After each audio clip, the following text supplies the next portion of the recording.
নমস্কার, গার্ডেন টেলসের সকল বন্ধুকে জানাই গণেশ চতুর্থীর শুভেচ্ছা। আশা করি সবাই খুব ভালো আছেন, আমিও ভালো আছি। আজকে কথা বলবো বাড়ি ওয়ান মালটা নিয়ে। আসলে আমরা যারা ছাদ বাগান ভালোবাসি বা ছাদ বাগানে ফুল গাছ ফল গাছ রাখি, আমার মনে হয় যে বাড়ি মালটা রাখার মতন একটা গাছ দরকার, যাতে কিনা আমরা বছরে 8, 10, 12টা করে ফল পাবো। আর এই গাছটার সব থেকে সুবিধা হলো কোনো যত্ন অত দরকার নেই, দুটো তিনটে যত্ন করলে যথেষ্ট। আর বিনা যত্নে এই গাছটা মৌসুম্বির থেকেও ভালো মিষ্টি ফল দেবার, এত রসালো হয়। আমি আগেও আমার একটা গাছ ছিল, আর আমি একটু বলে দিই যে এই গাছটা কীভাবে যত্ন করবে। এটা হচ্ছে আমার 10 ইঞ্চি টবে বসানো আছে গাছটার বয়স মাত্র 1 বছর। লেবুর সাইজটা দেখুন, অ্যাটলিস্ট 250 গ্রামস করে একটা সাইজ এসছে।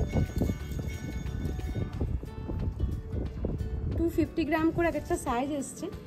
আর অর্গানিকভাবে মানে জৈবভাবে আমরা কিন্তু মালটা গাছ সুন্দরভাবে করতে পারি। সেক্ষেত্রে আমরা কি করতে পারি, মালটা গাছে সাধারণত ফুল আসবে জানুয়ারি টু ফেব্রুয়ারির মধ্যেই, আর আমরা হারভেস্টিং করব সেপ্টেম্বর টু অক্টোবর। তো আমার মনে হয় সেপ্টেম্বরে হারভেস্টিং করে ফেলাটা ভালো। অক্টোবরে হারভেস্টিং করতে গেলে যেহেতু একটা ঠান্ডার আবেশ চলে আসে, তখন কিন্তু রসটা শুকিয়ে যায়। তো সবাই চেষ্টা করবেন সেপ্টেম্বরের প্রথম সপ্তাহে বা শেষের দিকে পুরো সেপ্টেম্বর মাসে হারভেস্টিংটা সেরে ফেলার জন্য। আর কি যত্ন করবেন, যত্ন বলতে সেরকম কিছু নয়। জানুয়ারি ফেব্রুয়ারিতে যেহেতু ফুল আসে, সেই মুহূর্তে গাছের খাবারের অত্যন্ত জরুরি। তো অর্গানিক সার মানে মিক্সড কম্পোস্ট ছাড়া অন্য কিছু ফার্টিলাইজার কিন্তু প্রয়োজন নেই। তো আপনারা মিক্সড কম্পোস্টটা দিতে পারেন। আর যখন ফুল এসে আছে, ফুল আসার সময় কোনো রকম পেস্টিসাইড পিজিআর কিচ্ছু ব্যবহার করবেন না। ফুল আসার পর যখন গুটি ধরে যাবে, গুটি ধরার পরে পিজিআর স্প্রে করবেন। আর ফাঙ্গিসাইড স্প্রে ভীষণ ইম্পর্টেন্ট, কিন্তু ফাঙ্গিসাইড আমি বলবো কেমিক্যাল কিছু ইউজ করবেন না। অর্গানিক ফাঙ্গিসাইড যদি পাওয়া যায়, এখন অনেক জায়গায়, আমার কাছেও আছে, অর্গানিক ফাঙ্গিসাইড কিন্তু স্প্রে করতে হবে। আর এই মালটা গাছের একটা রোগ হলো লিফ মাইনার মানে পুরো গাছটাকে না একটা পোকা পুরো গাছটাকে ম্যাপের মতন খেয়ে ফেলে, মানে ম্যাপের মতন করে ফেলে, গাছটাকে পুরো সাদা করে ফেলে, রসটাকে শুষে। তো সেই মুহূর্তে কি করা যেতে পারে, সাইপারমেথ্রিন আপনারা অনেকেই সাজেস্ট করেন, কিন্তু আমি বলবো যেহেতু ছাদ বাগানের গাছ সাইপারমেথ্রিন দরকার নেই। আপনি সপ্তাহে একবার নিম অয়েল ইউজ করুন। এই সময়টা যখন গুটি ধরে যাবে তারপরে নিম অয়েল ব্যবহার করুন। আর সারা বছর মাসে অন্তত একবার নিম অয়েলটা স্প্রে করুন। নিম অয়েলটা পিওর অর্গানিক হয়, তো সেক্ষেত্রে কোনো অসুবিধা হবে না। আর ছাদ বাগান মানেই কিন্তু অর্গানিক। আমি পার্সোনালি সাজেস্ট করি, ছাদ বাগান মানে কোনো রকম কেমিক্যাল দরকার নেই। যারা ধরুন কমার্শিয়াল ফার্মিং করে, কমার্শিয়াল মালটা করেন, তারা অনেক রকম প্রোডাক্টস ব্যবহার করেন, ফার্টিলাইজার ব্যবহার করেন। আমাদের কিন্তু সেখানে যাওয়ার দরকার নেই, আমরা শুধুমাত্র অর্গানিক মিক্সড কম্পোস্ট দিয়ে করতে পারি। আর মিক্সড কম্পোস্ট কীভাবে বানাবেন সেই ভিডিও খুব তাড়াতাড়ি আমার চ্যানেলে আসবে। গার্ডেন টেলসে অ্যাক্টিভ থাকবেন, প্রচুর ভিডিও থাকবে, প্রচুর ভিডিও থাকবে, কী করলে কী হবে না হবে। আমরা আস্তে আস্তে চেষ্টা করছি, যেহেতু একটা বিজি শিডিউলে থাকি, তবু চেষ্টা করি কিছু করার জন্য। তো এটা আমার ইচ্ছে যে গার্ডেন টেলসে বন্ধুরা যারা আছেন তাদের জন্য সহযোগিতা হয়, আমি খুব ভালোভাবে চেষ্টা করব সেটা করার জন্য। আর এই গাছটা 1 বছর বয়স। তো এই গাছটায় আমার কিন্তু 8-10টা ফুল এসেছিলো, মানে গুটি ধরেছিল। ফুল তো অনেক এসেছিলো, গুটি ধরেছিল।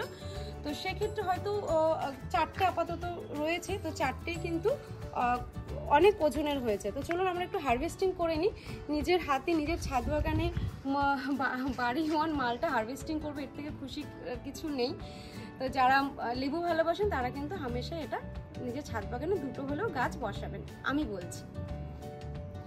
বন্ধুদের আরেকটা কথা বলে দিই, আমি ওয়াটার শাকার বলে একটা ডাল হয়, ধরুন যে কোনো মাঝখান থেকে একটা ডাল বেরোলো, সোজা বেরিয়ে গেল, তো সেক্ষেত্রে কিন্তু সেই ডালটাকে কেটে ফেলতে হবে, কারণ ওরা সমস্ত প্রোটিন পুষ্টি যা আছে গাছ থেকে শুষে নেয়। তো সেক্ষেত্রে যে গাছগুলোতে ফুল ফল হবে সেই গাছগুলোকে কিন্তু আর বাড়তে দেয় না। তো সেই গাছটা দেখে শুনে বুঝে কেটে ফেলতে হবে। তো আজকে আমার ভীষণ আনন্দ হচ্ছে, হারভেস্টিং করে ফেলি। গাছের প্রথম মৌসুম্বি, মানে আমি মৌসুম্বি বলি, যাই হোক।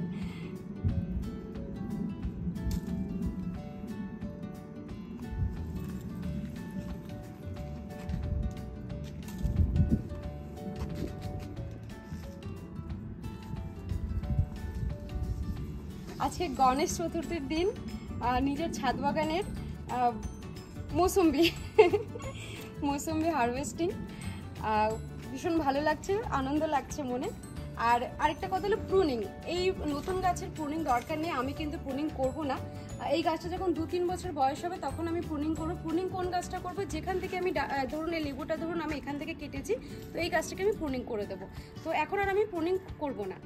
আর গাছের রিপটিং আমি কি করব, এই গাছটা যেহেতু 10 ইঞ্চি টবে রয়েছে, আমি এটা 1 সপ্তাহের মধ্যে রিপটিং করব। রিপটিং করব বলতে যে ওপরের পুরোটা বের করে মাটি মিক্স কম্পোস্ট দিয়ে এমনি নর্মাল মাটি দিয়ে রিপটিং করে দেবো। এবার যারা রিপটিং করতে চাইছেন না তারা কি করবেন, ওপরের এই মাটিটা যেটা রয়েছে এই ওপরের মাটিটাকে অর্ধেক ফেলে দেবেন, ফেলে দিয়ে মিক্স কম্পোস্ট দেবেন, মিক্স কম্পোস্টে আবার একটু নতুন মাটি দিয়ে দেবেন, দিয়ে একটা পিজিআর স্প্রে করে ছেড়ে দেবেন। তারপর সারা মাস সেরকম কিছু দরকার নেই, মাসে একটা করে পিজিআর স্প্রে করুন, অর্গানিক পিজিআর, সেটা খুব উপকারে লাগে। পটাশিয়াম হিউমেট ইউজ করুন, আর রুট হরমোনটা ইউজ করুন। ব্যাস আজ এখানেই। আশা করি ভিডিওটি ভালো লেগেছে, সবার উপকারে আসবে। আর সবাই বাড়িতে 2টো করে গাছ রাখুন, সারা বছর ফল পান, মানে অনেক বেশি ফল আসবে। আর সবাই খুব ভালো থাকবেন, সুস্থ থাকবেন। আজকে গণেশ চতুর্থী, আপনারা আনন্দ করুন পুজোয়। গণপতি বাপ্পা মোরয়া।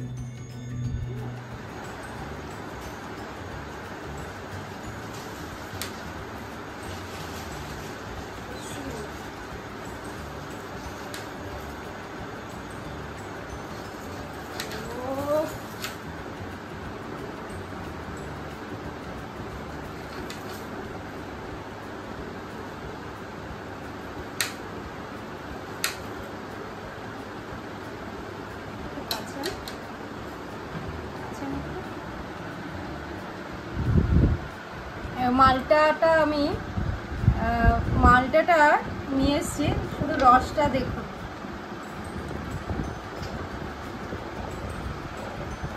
পুরো মৌসুম্বি এর থেকে আমার মনে হয় না মৌসুম্বির থেকে ভালো হয়, এত সুন্দর।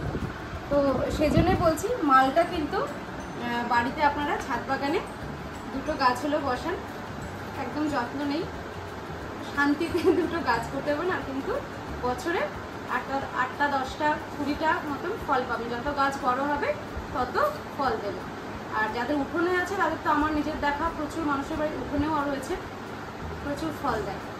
তো আজ এখানে